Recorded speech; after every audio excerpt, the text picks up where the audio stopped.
Why did Disney kill the animated Kingdom Hearts series? Holy crap, did y'all see that Kingdom Hearts 3 trailer? The hype is real, folks, but we're about to break your Kingdom Hearts, because after the first game was released, Disney began work on and then canceled a pilot for a Kingdom Hearts animated series. We have some exclusive images and info straight from the animator himself, Seth Kearsley. Today's investigation will take a spirited look at how the project compared with the game and why Disney ultimately decided the world couldn't have it. Shortly after Kingdom Hearts was released in 2002, Disney began testing the waters with an animated series, calling up animation veteran Seth Kearsley to develop and direct an animatic pilot. Seth was best known for directing Mummies Alive, as well as many episodes of the Dilbert animated series. Don't worry, he just worked on the Dilbert show, not the creator's Twitter page. It's fine. When Seth joined the project, a script had already been written, but he had a few issues with their take. In a post on his DeviantArt page, Seth describes the initial script. I actually played the entire game myself to the end and tossed the script they originally had because it read more like an episode of Aladdin guest starring the characters from Kingdom Hearts. I wanted to be very true to the game without just copying the game. Yeah, they already did an Aladdin animated series, and it was real heavy on the Gilbert Gottfried. We better go around the mountain. What? Are we riding a camel? We're flying. We can go over. What's wrong with the little Gilbert Gottfried? I was the best part of Aladdin. I'm molting here. Look at this. Sorry, Gilbert. You're very talented. Big fan. Kearsley then worked with the original writer to inject a bit more of the game's spirit into the script, creating a 7-minute animatic that test audiences apparently loved. While the animatic has never been released to the public, Seth generously shared some exclusive images from the pilot presentation for us to show all of you. Those animatic images are coming up, baby. Sit tight, sit tight. The project appeared to fit Kearsley's description perfectly. The opening plays like an abridged version of the original game, but has all of the familiar story elements. Sora and Riku train in combat.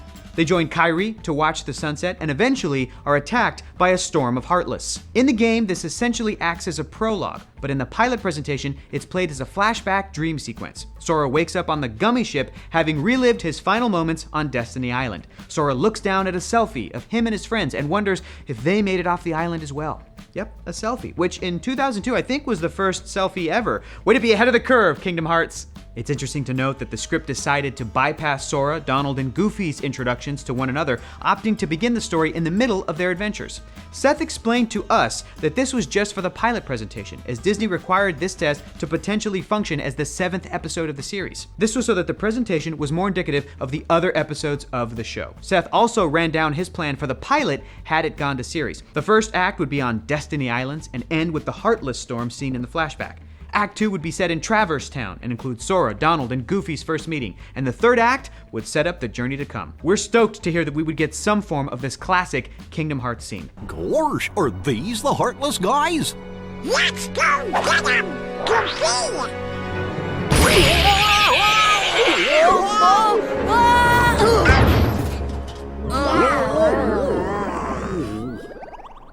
Okay. I'm in an anime!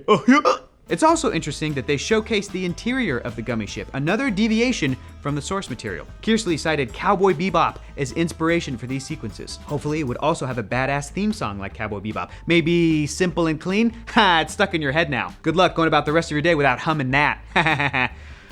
Such a good song. Next, we learn that like in the game, Riku is working for Maleficent. In both iterations, we see that Riku's real goal is to find Kairi and return to the islands with his friends, while Maleficent wants to find each world's keyhole. Maleficent even jettisons Jafar in favor of Riku. Yeah, she flung Jafar out the room with the flick of her wrist, proving once again that she's Disney's most badass villain. Who else you got? Who else you got? Scar? Get out of here. Ursula? Nice try. Nope. The hunter who killed Bambi's mom? Maybe, actually. He was a real asshole. While the storyboards for the full sequence aren't entirely available, Kearsley described how it went down in his DeviantArt post. He also provided us with a couple of never-before-seen images from the animatic. Riku and Sora meet up in a fight against the Heartless in the streets. They both go for the lamp. As soon as Riku touches the lamp, it's as though Maleficent has control of him, and ultimately Sora gets the lamp away from Riku before a giant Heartless hand pulls him through a portal.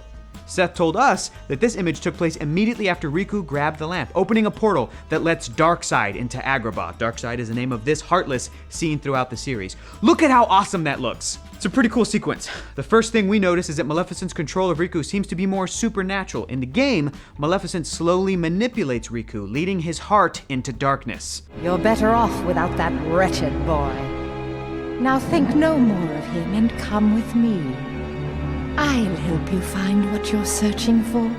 Some other aspects of the planned series sounded too good to be true. For the pilot, Kearsley went to the Disney archive and pulled the actual production backgrounds from Aladdin the movie to use as backgrounds in the animatic. When speaking with us, Kearsley very graciously provided some previously unreleased stills from the animatic and expanded on this concept. Seth told us, I wanted to use background from the original movies as well and was able to go into the archives to pick backgrounds to use. A lot of the angles in the board were built around the angles from the movie. The idea was to make it feel so familiar that you wouldn't have to think about the world you were in and could focus on what was happening with the characters. Oh, it's so awesome. That kind of reminds me of those old Lilo and Stitch trailers where they put Stitch in classic Disney movies. That was false advertising, Disney. I thought that this was going to be the next Roger Rabbit. 14-year-old Hector is still really peeved about it. It's kind of why I don't like Lilo and Stitch. I'm sorry. The only thing about the pilot presentation that bummed us out was the lack of Final Fantasy characters. One of the most fun things about the games is seeing the weird marriage of Disney and Final Fantasy. We asked Seth if he had any plans for this. We didn't have any Final Fantasy characters in the pilot, although when I saw Final Fantasy characters in the game, I remember it having a big impact on me. It instantly spoke to me. So we would have had them in the series for sure if legal were to allow. Well, we definitely hope that that would have worked out legally because we love Final Fantasy characters, especially Cloud. What a hunk. Seth also gave us some insight into how the season would have been structured, planning on 2 to 3 episode arcs for each Disney world that they visit. This is pretty much exactly how we would want a Kingdom Hearts series to play out. He expanded on why this excited him so much. What excited me most about the series was that it would be an American anime project because it had anime characters and Disney characters. You have to remember, at the time, only anime series had season-long or series-long story arcs. Yeah, you really blew this one, Disney, because guess what came out right after this? A little show called Avatar: The Last Airbender. Ever heard of it? Oh, no? Oh, well, it's actually really good. We should do an episode about it, maybe. Really good show. You should check it out, Disney. Overall, this project appears to be perfectly in the spirit of Kingdom Hearts, and we're pretty broken-hearted that it never moved forward. It apparently tested incredibly well with focus groups, so why didn't Disney greenlight the series? Kearsley's DeviantArt post talked about this as well. There was so much respect for the Japanese director who was doing the games, and there were still so many games in the works that they didn't want to muddy the water with a series. Who knows? Maybe they'll still do one down the road.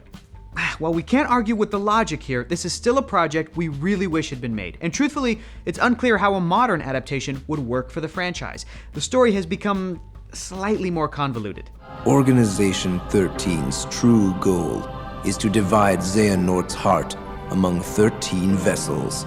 And now, Sora, the 13th vessel, is within our grasp. 13 Xehanorts? Did any of you understand any of that? No? Okay, I guess I have to play more Kingdom Hearts games. But the good news is that there's still hope for the show to be resurrected. In February of 2017, Kearsley took to Twitter to announce that he had reopened a dialogue with Disney about the project. A month later, he confirmed that Disney still had no plans to pursue the series at the time, but also claimed that the door may open in the future. Seth told us that this whole experience has been a little surreal. All of this came as a surprise to me because I forgot about Kingdom Hearts when the pilot didn't go.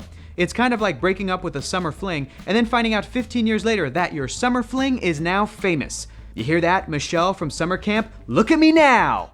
I'm on the internet! But what do you all think about a Kingdom Hearts animated series? Do you wish that this project had taken off in the early 2000s? Or are you happy that they provided a clear path for the game designers? And if they ever do move forward with the project, which Disney world are you most excited to see in a Kingdom Hearts series? Mine would be Tron. Come on, baby! Let's get in the grid. Bio-digital jazz, man. Let us know below in the comments which world. Again, we cannot thank Seth Kearsley enough for providing us with so much insight and these amazing stills from the animatic. Please check him out on all the social medias. He's working real hard on his own pilot right now called Willy Nilly, and we see a little bit of Sora influence in that hair. We see that. We see that, Seth. Thanks for tuning in to another animation investigation. Don't forget to like and share this video. And hey, if you like Disney and anime mashups, definitely head over to projectalpha.com to check out Talkin' Toons. Recently, Rob Paulson sat down with Kari Walgren, who read some classic Jungle Book lines as Haruko from Furikuri. That's going to close up another case. Catch you next time on Animation Investigation.